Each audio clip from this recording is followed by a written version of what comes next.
नमस्कार। आप सभी का संस्कृत कक्षा में स्वागत है। इससे पहले हम लोगों ने स्वरों के उच्चारण, लेखन, इन दोनों विषयों के बारे में थोड़ी सी चर्चा की और अध्ययन किया।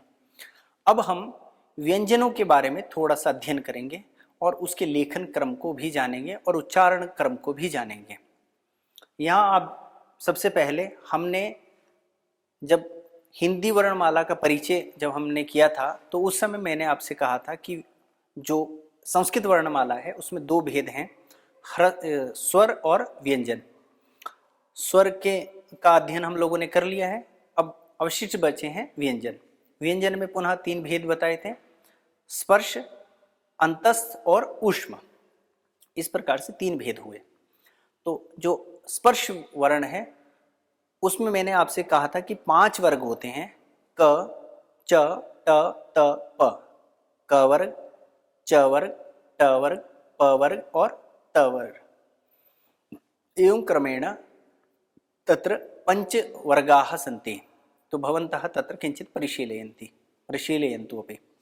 तो यहाँ भी ये देखेंगे तो ये हमारे 5 वर्ग हैं, क वर्ग, च वर्ग, ट वर्ग, त वर्ग और प वर्ग। क वर्ग में 5 अन्य वर्ण भी आते हैं। कौन कौन से? क, ख, ग, घ, ङ। एक बार पुनः अभ्यास करते हैं। क, ख, ग, घ, ङ। ये हमारे 5 वर्ण हैं। यहाँ उच्चारण करते वक्त कुछ विशेष बातों का ध्यान रखेंगे कि पहला, तीसरा और पांचवा, ये 3 जो वर्ण हैं ये अल्पप्राण हैं। कौन कौन से? पहला, तीसरा और पांचवा। तो इनका उच्चारण करते वक्त हम लोग ध्यान रखेंगे कि इनको अल्पप्राण के रूप में बोलें। और दूसरा और चौथा, कौन सा? दूसरा और चौथा ये महाप्राण है। इनका उच्चारण करते वक्त हम लोग थोड़ा सा महाप्राण का अभ्यास करें, अर्थात थोड़ा सा वायु को बाहर जोर से फेंकने की कोशिश करें। जैसे क, ख, ख, ख, क, ख, ग, घ, घ, ङ, ङ। पुनः अभ्यास करते हैं। क, ख, ग, घ, ङ। इस वर्ण का उच्चारण करते वक्त थोड़ा सा ध्यान रखें कि ये कोई और ध्वनि नहीं है। शायद आपकी प्रादेशिक भाषा में या आपका कोई और अभ्यास हो, ये इसका उच्चारण है ङ।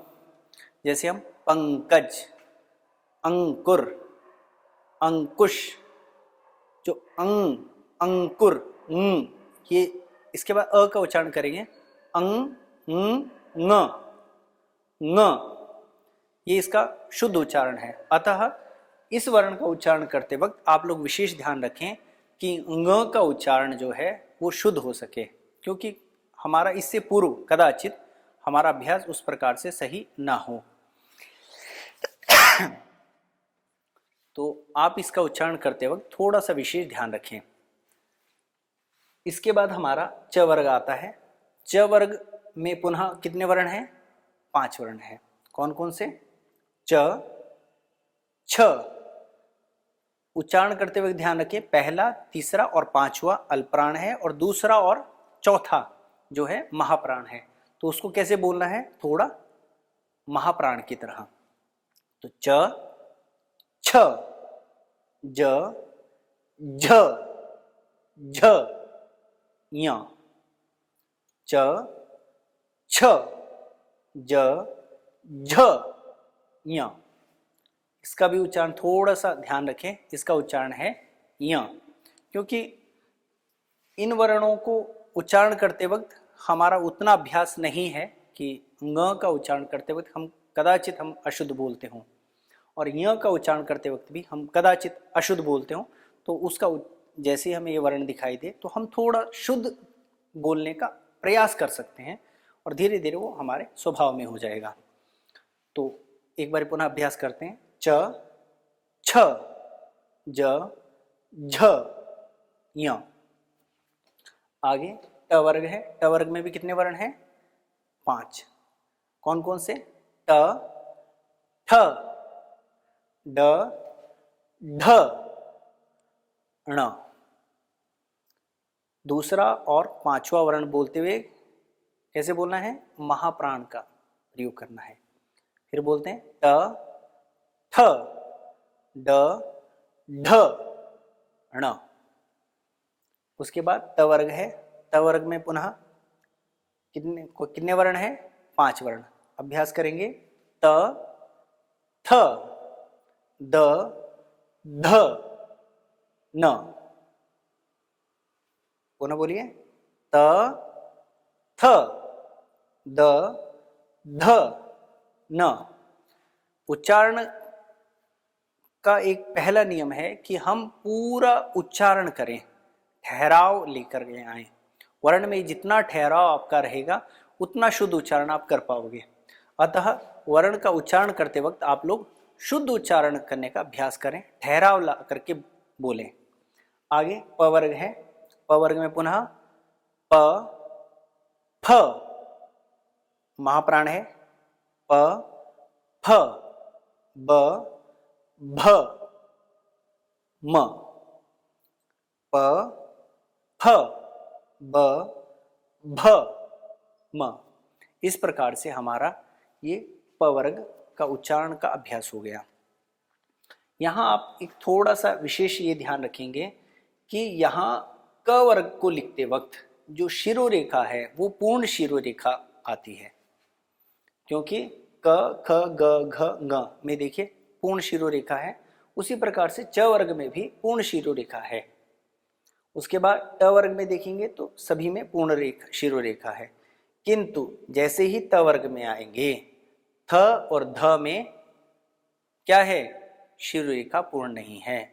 इसको लिखते वक्त आप अपना ध्यान रखें कि थ के ऊपर पूर्ण शिरोरेखा नहीं लगानी है, आधी शिरोरेखा लगानी है।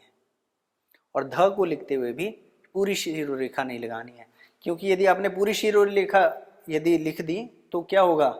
घ की तरह उसका लेखना अभ्यास हो जाएगा। तो इसलिए इसको लिखते हुए ध्यान रखें। और भ को लिखते वक्त भी ध्यान रखें कि शिरोरेखा भ के ऊपर नहीं आएगी, आधी केवल जो उसकी मात्रा है उसके ऊपर ही शिरोरेखा रखनी है। तो इस प्रकार से इसका लेखन अभ्यास और उच्चारण अभ्यास है। अब इसके बाद दूसरा पक्ष आ जाता है इसका उच्चारण स्थान, क्योंकि ये तो हमने सामान्य अभ्यास किया, परंतु अभ्यास के साथ साथ हमें उच्चारण स्थान का विशेष का भी ध्यान रखना है, क्योंकि उच्चारण स्थान के ऊपर यदि हमारा ध्यान रहेगा तो हमारा जो यदि किसी कारणवश उच्चारण में कोई दोष है वो भी धीरे धीरे हम उसका परिमार्जन कर सकेंगे। इसलिए क वर्ग का उच्चारण स्थान क्या है? देखिए क, ख, ग, घ, ङ। कहां से ध्वनि आ रही है? देखिए क अंदर से बाहर की ओर ध्वनि आ रही है, कहीं भी किसी अन्य स्थान विशेष का उपयोग नहीं हो रहा है। तो क्या है? कंठ से ध्वनि आ रही है। तो उच्चारण स्थान क्या हो गया? कंठ। क्या उच्चारण स्थान हो गया? कंठ। परंतु च वर्ग को जब हम उच्चारित करते हैं तो क्या हो रहा है? देखिए च, छ, ज, झ, य। देखिए जीवा कहीं लग रही है, च, छ, ज, झ, य। दांत से ऊपर एक हल्के सा कुछ स्थान विशेष पे हमारी जीभ लग रही है, ठीक है, वही स्थान जो है तालु कहलाता है, ठीक है। तो च वर्ग में का उच्चारण स्थान क्या हो गया? तालु। ट वर्ग का उच्चारण स्थान देखते हैं तो पहले उच्चारण का अभ्यास करते हैं। ट, ठ, ड, ढ, ण। कहाँ जीभ लग रही है? देखिए ट, ठीक ऊपर, यही स्थान है मूर्धा। इस स्थान का नाम क्या है? मूर्धा। उसके बाद त वर्ग आता है। त वर्ग को का अभ्यास करते हैं। देखिए त, थ, द, ध, न। तो जीभ कहाँ लग रही है? दांत में लग रही है ना, बार बार देखिए त, थ, द, ध, न। तो त वर्ग का उच्चारण स्थान क्या हो गया? दंत। उसके बाद प वर्ग का, प वर्ग का उच्चारण स्थान देखिए, एक बार ये अभ्यास करिए स्वयं में। प, फ, ब, भ, म। क्या उच्चारण स्थान होगा? ओष्ठ। क्या उच्चारण स्थान? ओष्ठ। इस प्रकार से 5 वर्ग हैं हमारे, 5 वर्गों का उच्चारण स्थान हमारे पास सामने है। क वर्ग का उच्चारण स्थान कंठ, च वर्ग का उच्चारण स्थान तालु, ट वर्ग का उच्चारण स्थान मूर्धा, त वर्ग का दंत और प वर्ग का ओष्ठ। इस प्रकार से हमारे जो 5 वर्ग हैं उसके उच्चारण स्थान का ये अभ्यास है। उसी प्रकार से उच्चारण स्थान के वक्त पुनः अंतस्थ वर्ण आते हैं, य र ल व। ठीक है, य र ल व।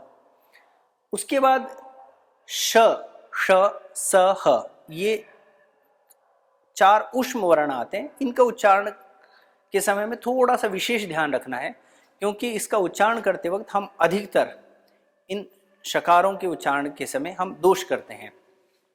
जैसे कि ये वाला श है, तो इसका उच्चारण स्थान क्या है? तालु। क्या उच्चारण स्थान है? तालु। तो इसीलिए च, छ, ज, झ, य, तो जहां जीव लग रही है वहीं से शकार का भी उच्चारण होना चाहिए। श, श, श, च, श, च, श। ठीक है। उसी प्रकार से श का उच्चारण स्थान क्या है? मूर्धा। तो ट का उच्चारण स्थान क्या है? ट, ठ, ड, ढ, ण। स्थान क्या है? मूर्धा। तो ट देखिए, यहीं से उच्चारण श का भी होगा। देखिए श, श, श, श। ठीक है। उसी प्रकार से स, इसका उच्चारण स्थान क्या है? दंत्य। क्या उच्चारण स्थान है? दंत्य।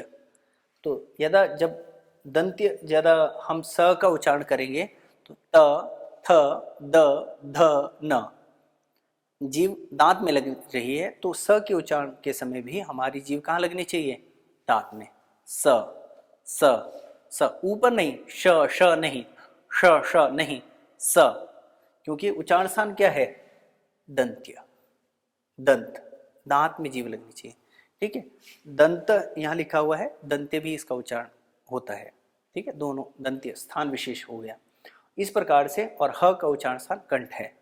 तो इसलिए आप जब भी उच्चारण करें, उच्चारण के समय बहुत विशेष अवधान देकर आप उच्चारण करें, ताकि आपकी जो भाषा है वो शुद्ध हो सके और आप प्रत्येक वर्ण को शुद्ध रूप से उच्चारित कर सकें। क्योंकि संस्कृत जिस प्रकार से एक परिष्कृत भाषा है, उसी प्रकार से इसका उच्चारण भी बहुत परिष्कृत है। एक प्रत्येक वर्ण का उच्चारण स्थान विशेष कहा गया है। इसलिए प्रत्येक वर्ण को उच्चारण करते वक्त आप विशेष ध्यान रखें कि वर्ण का स्थान जहाँ से उसको बोला जाता है वहीं से आपका उच्चारण करें, ताकि आपका शब्द जो है, वर्ण है, वो शुद्ध रूप से उच्चारित हो सके। तो आज हम लोगों ने संस्कृत वर्णमाला में व्यंजन वर्णों का उच्चारण स्थान विशेष देखा। बाकी जो कोई भी आपको किसी प्रकार का कोई संदेह हो तो आप हमें पूछ सकते हैं और उसके विषय में चर्चा कर सकते हैं। तो आज हम यही कक्षा को समाप्त करते हैं।